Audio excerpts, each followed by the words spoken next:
2024 was a rough season for the Dallas Cowboys, but we'll give you some positive takeaways next.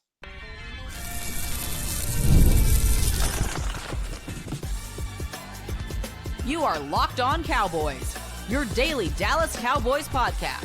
Part of the Locked On Podcast Network, your team every day. Welcome back to the Locked On Cowboys podcast, part of the Locked On Podcast Network, your team every day. We'd like to thank you for making us your first listen of the day. This episode is brought to you by FanDuel. You can start the season with a big return on FanDuel. New customers can place a $5 bet, and you'll get started with $200 in bonus bets, no matter if you win or lose. Just visit FanDuel.com to get started. Welcome back. I am your host, Marcus Mosher. You can follow me on Twitter at Marcus_Mosher. We've got a special guest today. It is Aisha Morrison from All City Dallas. You guys know I don't even need to introduce her anymore. Follow her on Twitter at Aisha Morrison. We're answering your mailbag questions today. And let's start with this first one from Evan. And listen, I totally understand it. He said, in a really down season, can you guys give us some positive takeaways from the year? Aisha, what do you got? Man, I think the positive, I'm a cheat. Can I say two? So a positive, I think, is that you found out that you do have some depth, quality depth on your offensive line. I think that the reps you saw from Austin Richards are encouraging, that maybe he can come back and continue to build. I think the reps you saw from Brock Hoffman encouraging. TJ Bass before the injury, he's put together some good starts. I think it does put you in a different place. Obviously still got to address left tackle and all that stuff going on, but I do think it puts you in a different place moving forward for depth on your offensive line. And those guys got quality reps against quality starters, and you really have some film to be like, okay, let's evaluate these guys. And also too, I think Maris Leofau, I think getting to see Dallas went heavy at linebacker. They wanted to kind of correct what they did the year before. Unfortunately, DeMarvion Overshown got injured, but you do see that you have a player that can continue to develop and maybe take over that mic with Maris Leofau. I totally agree on the offensive line. Like we saw them have to use how many different offensive line combinations this year? Aisha, like 10. And while it listen, it was not a dominant offensive line, but that unit did not get you killed in these games. It was not the reason why you lost, right? And you mentioned the names like Brock Hoffman developed better than I think any of us could have anticipated. Anytime TJ Bass had to start, he played well. I even look at somebody like Chuma Udoka, who missed the first 10 weeks of the season with a foot injury. He came in and gave you adequate play. You mentioned Austin Richards. I do think maybe you don't have the star power on the offensive line that you had a couple of years ago, but the depth is pretty good. Yes. And that's, I mean, in this NFL, with it being 17 games, that's a luxury. I think it's a luxury to have guys that you can plug and play. And yeah, like every single one of those guys, you just kind of starting to see them get it. You know, it's clicking for them. And I think that's something that can translate into next year and also put you in a point to where in the draft, maybe you aren't like, let's go pick high. We can maybe find some guys in the mid rounds, maybe in free agency. The curse is word. Well, it doesn't feel like they're pigeonholed into drafting an offensive lineman. And we felt that way going into the 2024 offseason. Like, hey, they've got to find a left tackle and a center in rounds 1, 2, or 3. And that kind of dictated everything you did in the draft. I don't feel that way anymore. Like if Zach Martin retires, they at least have options there. Now, if the right person falls to them, great. But you don't feel like you have to go out and get a starting right guard in round 1. I also wanted to mention a couple other players. Like I thought Chauncey Golston played some of the best football of his career. Now, Stephen Jones was he was excited for Chauncey Golston, but he was not excited for the front office where they've got to decide what to do with him now. But I thought he played really well. I thought Oso Odigizua took a step forward. I thought Jalen Tolbert went from a healthy scratch at times last year to a 600-yard receiver that led the team in receiving touchdowns.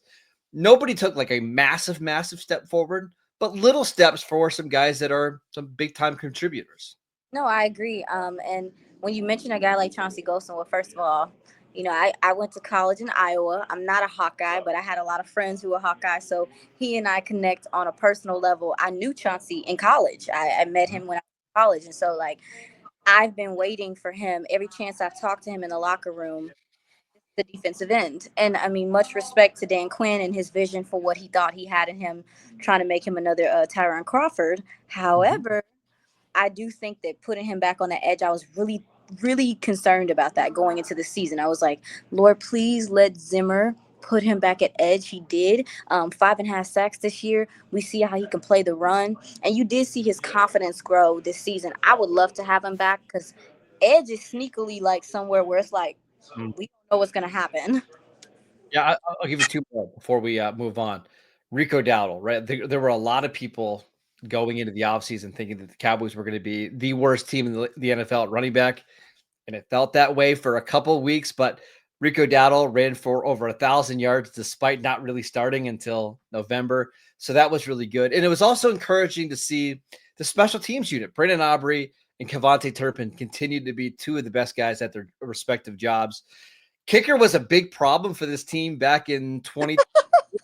To have somebody like Brandon Aubrey who was such a weapon, it does give you some confidence. Like, hey, I know things are bad, but if you got a kicker that can keep you in a lot of these games, it's a nice little weapon to have. I agree with you. I remember the training camp footage from you guys while you were out there. Everybody It's rough. ducking and dodging. Yeah, it was rough. Again, having a reliable kicker, when assuming you get Dak Prescott healthy again, does give you a big advantage in these games where most of these contests are decided by the last minute of the game, and having a kicker that can kick it from the parking lot is incredibly valuable. Let's talk about free agency. Stephen Jones's least favorite word ever. Let's talk about the biggest needs for the Cowboys in going into the draft in 2025 next. This episode is brought to you by FanDuel. From big upsets to game-winning drives, the NFL playoffs are better with FanDuel because right now new customers can bet $5 and get $200 in bonus bets guaranteed. That is $200 in bonus bets, win or lose. The FanDuel app gives you everything you need for live bets, same-game parlays, and so much more. I've already started to look ahead to the wild card round and some of the lines. We've got some really close games. We also got a double-digit point spread in that Pittsburgh-Baltimore game on Saturday night. I kind of like Pittsburgh there to cover the spread.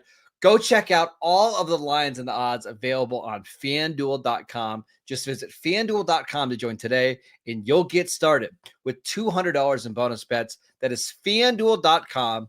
Make this playoff season unforgettable with FanDuel, an official sportsbook partner of the NFL. Welcome back to the Locked On Cowboys podcast. We'd like to thank you for making us your first listen of the day. We are here with Aisha Morrison answering your Twitter questions. And this next one is from Jack. He wants to know, can you rank the top 5 needs for the Cowboys going into the 2025 offseason? So, Aisha, first and foremost, what is the most pressing need for Dallas this offseason?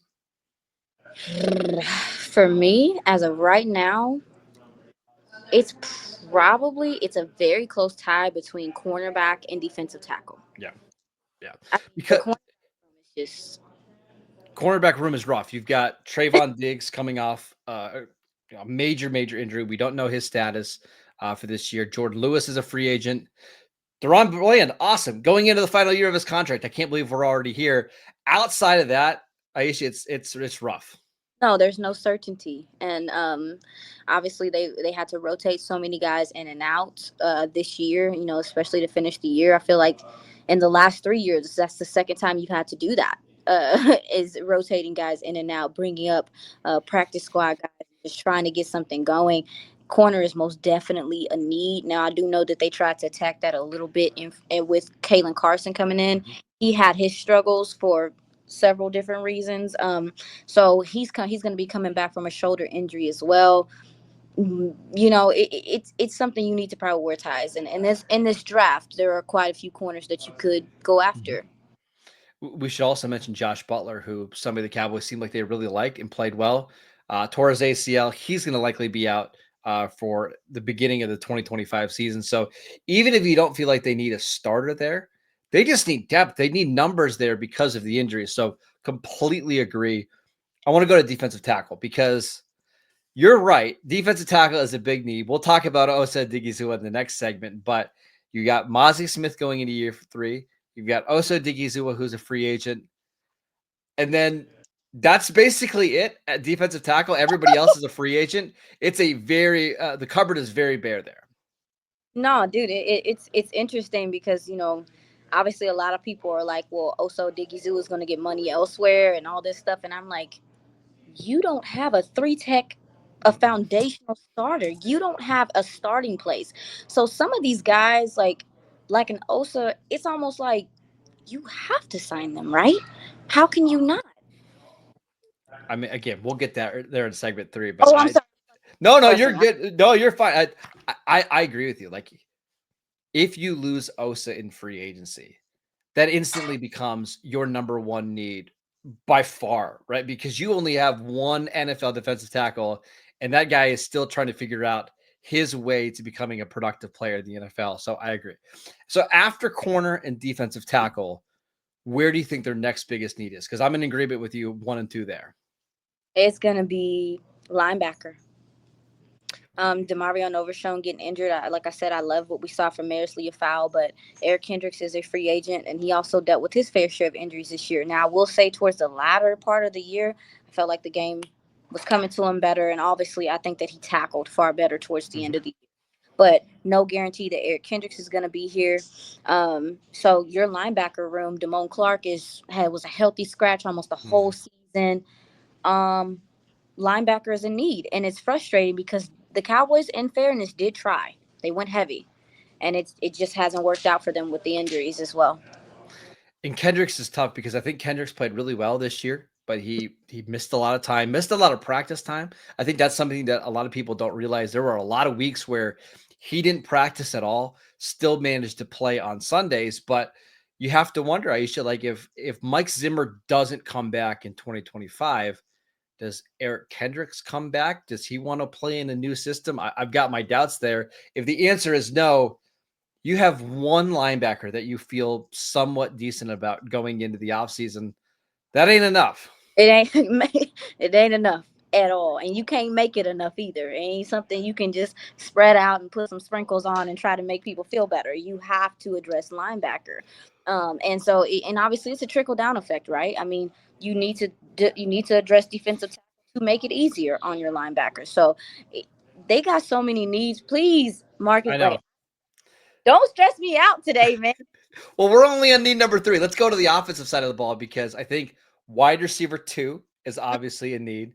Running back is a need with Rico Dowdle becoming a free agent. We should also mention the safety position because I thought Donovan Wilson and Malik Hooker both took a step back this year. Both those guys are going to be in their 30s in 2025. I don't know how you prioritize all of these needs, but between wide receiver, running back, safety, where do you land? Wide receiver, running back, safety. It's probably going to be wide receiver first for me. Mm-hmm. Because I'm kind of starting to cross over to the point of score all the points and then score a bunch of points and then figure out the rest later. But no, I do think it is more than time to get CeeDee Lamb a good running mate, someone that he can consistently rely upon, someone that we can consistently know is going to people are going to honor, because that's what's happening. People are rolling covers to CeeDee Lamb, and they don't care about who the 2 receiver is. It's going to take a lot of pressure off of him. So I think that's a need number 1. I would say running back is number 2. Mm-hmm. I would just say running back's number 2 because this offensive line is obviously showing improve. You want someone, other guys. I think Rico's done a fine job. I think he does a little bit of everything well, if that makes sense, or good. Mm-hmm. You know what I'm saying? But you do need a star. You do need a guy that can take advantage of some of these lanes that are opening that Rico doesn't really have the breakaway speed to get through. And then safety is so weird because you had Marquise Bell and you have Wanye Thomas, and they both had serious injuries this year. Mm-hmm.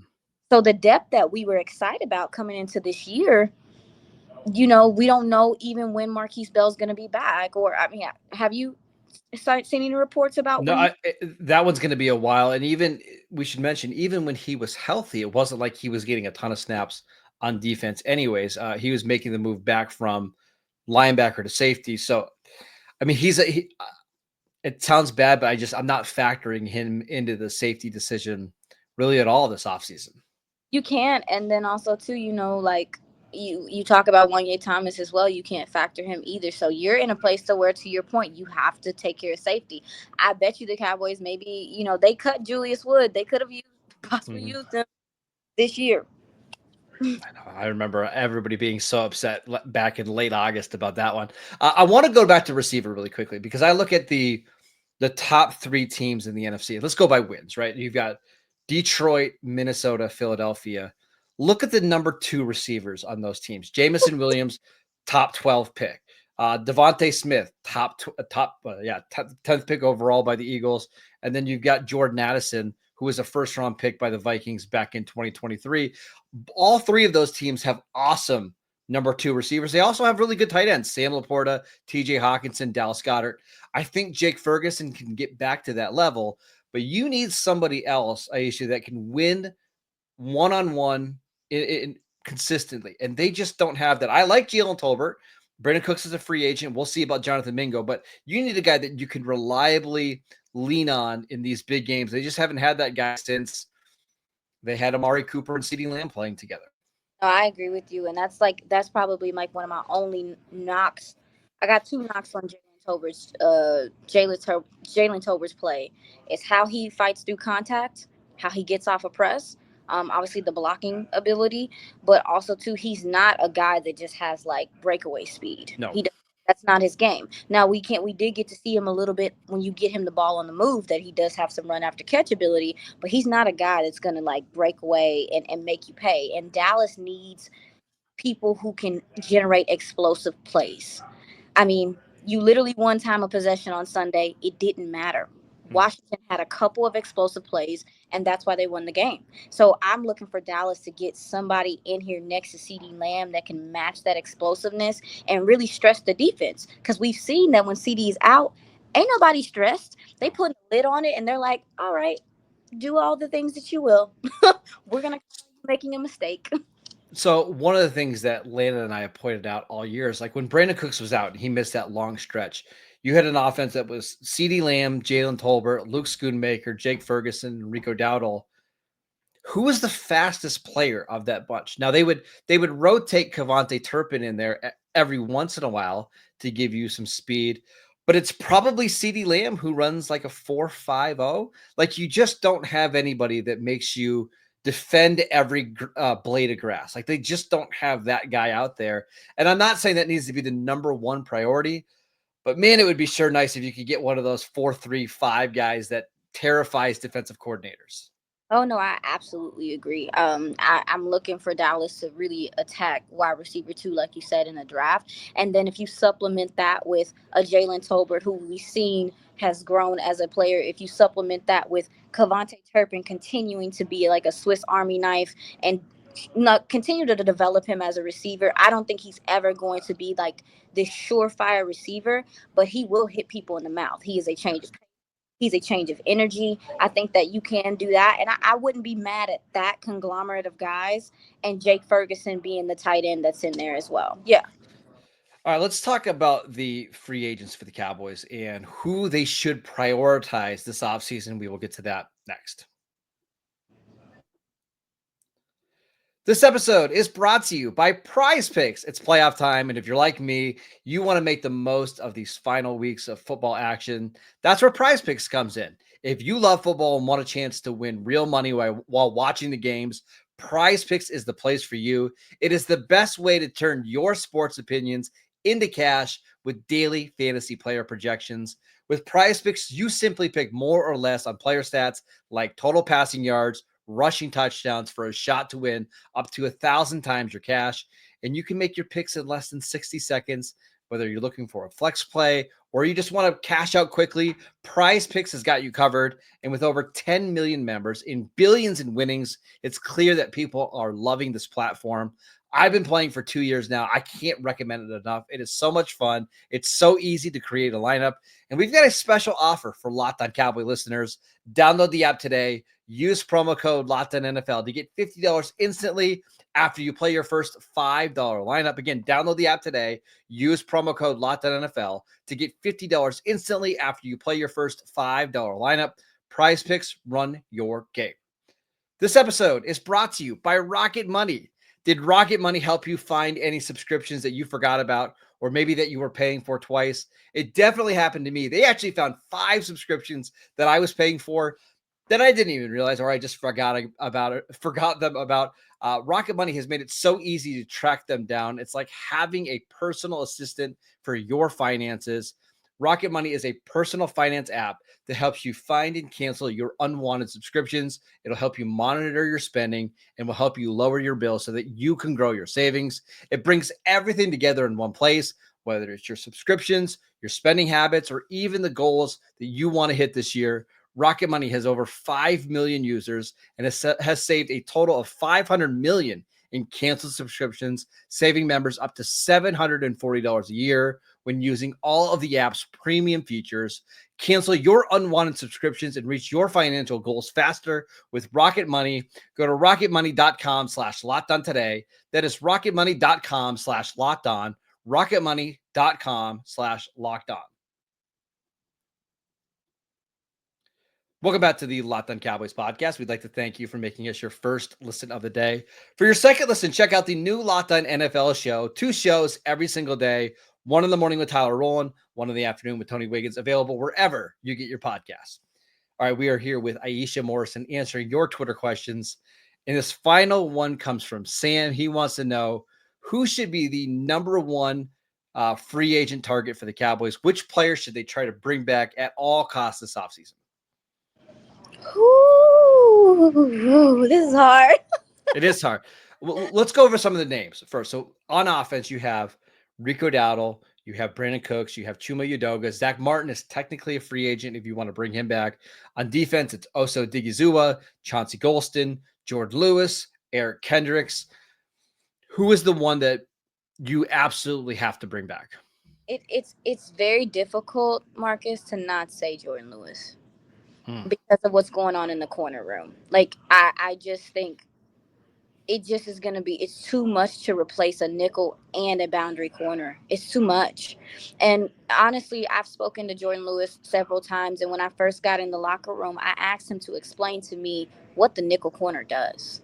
And dude, they're an extension of your front seven. They are a bridge between your back end and your front end. But then when you think about how offenses are run now, Marcus, how many times did you watch film this year and look at a nickel corner and be like, CeeDee Lamb's going to take advantage of him in the slot? Almost every week. Almost every week, because nickel corners that are good are a luxury. But that's where a lot of offenses are attacking now. So to me, I think you keep him here. I think you have to bring him here, especially given what the cornerback room is. But he also has just one of the most consistent parts of your defense all season and to finish last season. And he brings you the attitude and grit that you need on that side of the ball. And I think a lot of the secondary feeds off of that. And I agree, like you can't go into the offseason needing 2 starting corners. You're just never going to find them. And it's really hard to find slot corners that'll tackle, that'll cover, that'll blitz and do everything that you need a slot corner to do. Yeah, all of it, right? I think he's probably going to be the best blend of like how much he costs and the need. And that's why I do think Dallas will bring him back. Mm-hmm. And so for me, it's between him. Oh, who's yours? I don't want to take yours. No, Jordan Lewis is a really good one. For me, it's Oso Digizua. And I don't think Osa is a Pro Bowl player or anything like that.